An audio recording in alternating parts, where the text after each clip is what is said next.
हाय दोस्तों, आज की कहानी है बड़े भाई की दुल्हन से छोटे भाई की शादी क्यों हुई। कहानी अगर पसंद आए तो वीडियो को लाइक, सब्सक्राइब, कमेंट जरूर करना। जनाजे की तैयारी हो रही थी। छोटी बहू की लाश रात भर हवेली के अंदर इमरान मियाँ के कमरे में ही बर्फ पर रखी हुई थी। रात भर जागने से औरतों और मर्दों के चेहरे पर सुस्ती और उदासी छाई हुई थी। रात भर दूर दराज से लोग आते जाते रहे और दुख जताने का सिलसिला चलता रहा। पूरी हवेली मानो गम में डूबी हुई थी और घर के बच्चे बूढ़ों की आंखें नम थी। मगर कई साल से खामोश और अलग थलग से रहने वाले बड़े मियाँ जान यानी इमरान मियाँ के बर्ताव में कोई फर्क नहीं पड़ा था। उनकी खामोशी अभी भी बरकरार थी। उन्होंने ना तो किसी से दुख जताने की कोशिश की और ना ही उनसे मिलकर कोई रोना रोया, क्योंकि सभी जानते थे कि पिछले 2 से 3 सालों से वे खुद ही दुखी थे। इमरान मियाँ शुरू से ऐसे नहीं थे, बल्कि वे तो बड़े ही खुशमिजाज इंसान थे। इंटर करने के बाद उन्हें अलीगढ़ यूनिवर्सिटी में LLB पढ़ने के लिए भेज दिया गया था। अभी LLB का 1 साल ही पूरा हो गया था कि अचानक इमरान मियाँ अलीगढ़ से पढ़ाई छोड़कर हमेशा के लिए वापस आ गए। घर में किसी की हिम्मत नहीं थी कि कोई उनसे यहाँ पूछता कि मियाँ पढ़ाई अधूरी क्यों छोड़ आए। अब्बा जी यानी मियाँ कल्बे अली 2 साल पहले ही चल बसे थे और अम्मी जान रात दिन इबादत में लगी रहती थी। घर में अम्मी जान के अलावा छोटे मियाँ जुबैद रह गए थे, जो पिछले साल ही अलीगढ़ से BA करने के बाद जायदाद और राइस मिल संभालने लगे थे। वैसे भी जुबैद मियाँ की पढ़ाई में ज़्यादा दिलचस्पी नहीं थी। इधर पूरी हवेली की देखरेख नौकर और नौकरनियों के भरोसे चल रही थी। हवेली में एक बहू की शिद्दत से ज़रूरत महसूस की जाने लगी थी। इमरान मियाँ के रिश्ते आने लगे थे। शायद ही कोई दिन ऐसा जाता था कि घर में इमरान मियाँ के रिश्ते को लेकर कोई दूर या पास का रिश्तेदार ना आता हो। लेकिन अपने ही गम में डूबे इमरान मियाँ ने आखिर में सख्ती से फैसला सुना दिया कि वे भी शादी करना नहीं चाहते, इसलिए बेहतर होगा कि जुबैद मियाँ की शादी कर दी जाए। हवेली के लोग एक बार फिर सख्ते में आ गए।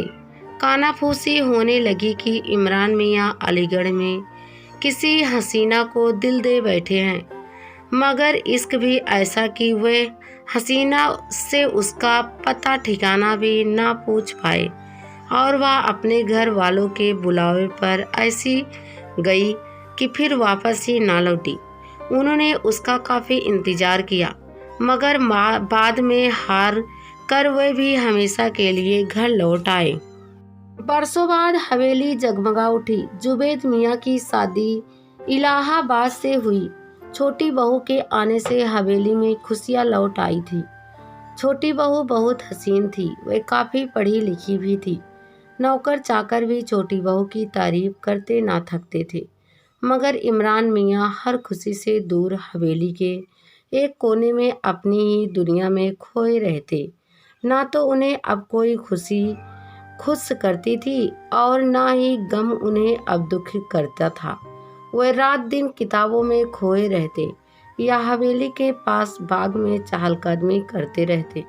साल भर होने को आया, मगर किसी की हिम्मत ना हुई कि इमरान मियाँ के रिश्ते की कोई बात भी करे, क्योंकि हर कोई जानता था कि इमरान मियाँ जिद के पक्के हैं और जब तक उनके दिल में यादों के जख्म हरे हैं तब तक उनसे बात करना बेमानी है। अभी 1 साल भी न होने पाया था कि छोटी बहू के पैर भारी होने की खबर से हवेली में एक बार फिर खुशियाँ छा गई। सभी खुश थे कि हवेली में बरसों बाद किसी बच्चे की किलकारियाँ गूंजेगी। वह दिन भी आया। हवेली में छोटी बहू की तबीयत काफ़ी बिगड़ गई थी।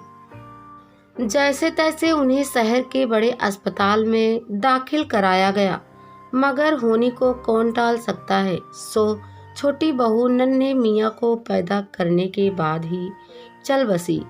हवेली में कोहराम मच गया।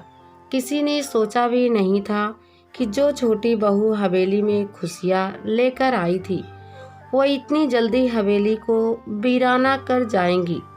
नौकर चाकरों का रो रो कर बुरा हाल था। जुबैद मियाँ तो जैसे जड़ हो गए थे। उनकी आंख में आंसू जैसे रहे ही ना थे। लाश को नहलाने के बाद जनाजा तैयार किया गया। जनाजा उठाते समय हवेली के बड़े दरवाजे पर नौकरानियां दहाड़े मार मार कर रो रही थी। सभी औरतें हवेली के दरवाजे तक आई और फिर वापस हवेली में चली गईं। छोटी बहू को कब्र में रखने के बाद किसी ने बुलंद आवाज में कहा, जिस किसी को छोटी बहू का मुंह आखिरी बार देखना है वह देख ले।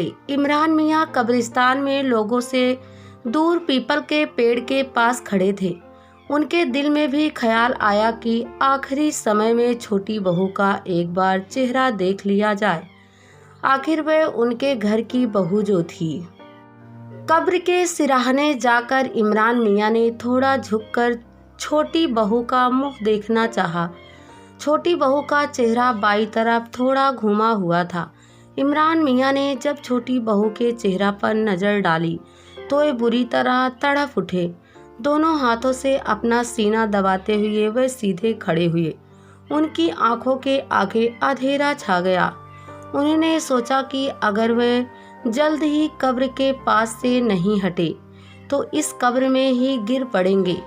कब्र पर लड़की के तख्ते रखे जाने लगे थे और लोग कब्र पर मुट्ठियों से मिट्टी डालने लगे। इमरान मियाँ ने भी दोनों हाथों में मिट्टी उठाई और छोटी बहू की कब्र पर डाल दी, जिस चेहरे की तलाश में वह बरसों से बेकरार थे। आज उसी चेहरे पर वह हमेशा के लिए 2 मुट्ठी मिट्टी डाल चुके थे।